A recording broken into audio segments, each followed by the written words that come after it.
Ayo, what's up? It's Jim from the Jim's Junk Sale. So, a little while back, I made a remix of the existing covers of Maybe in the Night by Tally Hall. For those that don't know, Maybe in the Night was written by the band Tally Hall, you know, the ruler of everything guys, the Banana Man guys.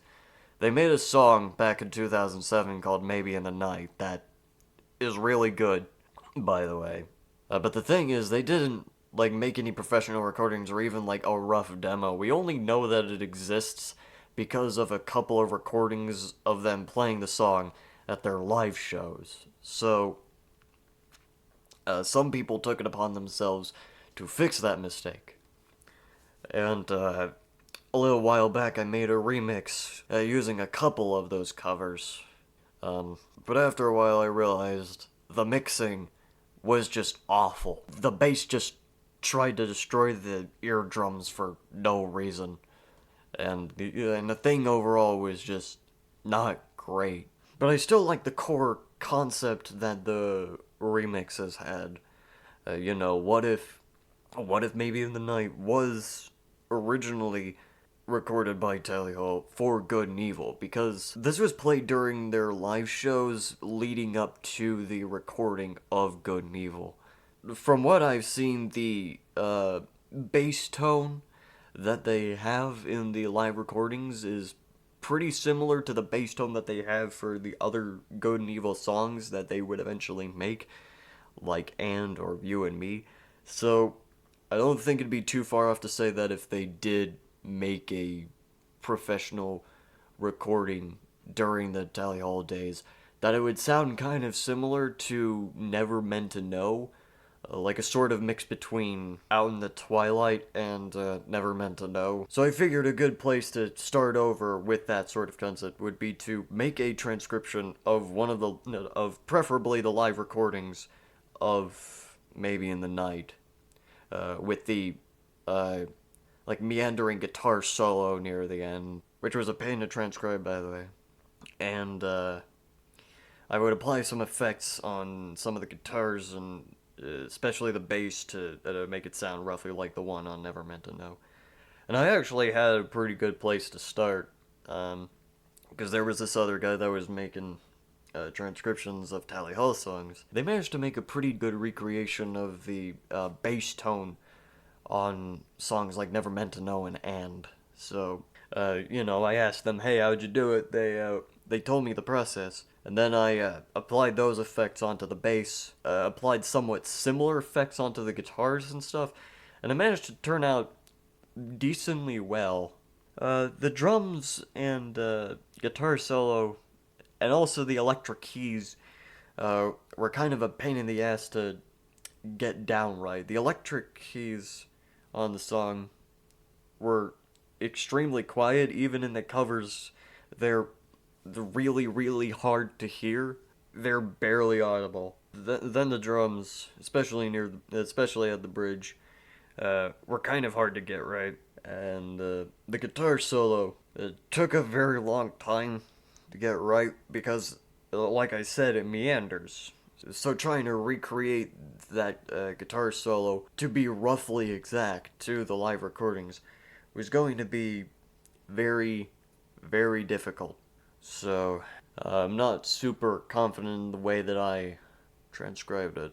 But the thing is, I kind of slacked off on actually finishing the transcription for so long that while it was still in the working stages, Rob Cantor came out to say that he was working on a new album, and that this new album was going to feature a professional studio recording of Maybe in the Night. It's the one that he's co-writing with Andrew Horowitz. So I was kind of conflicted on where to...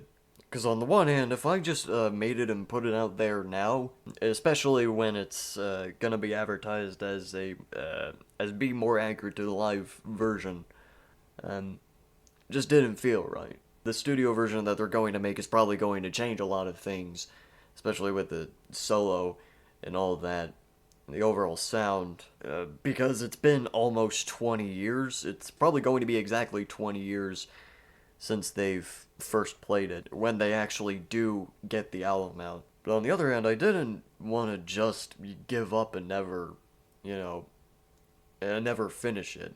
So I decided, in the end, to just make my own cover of it, with some slight touch-ups, especially because of the vocal harmonies.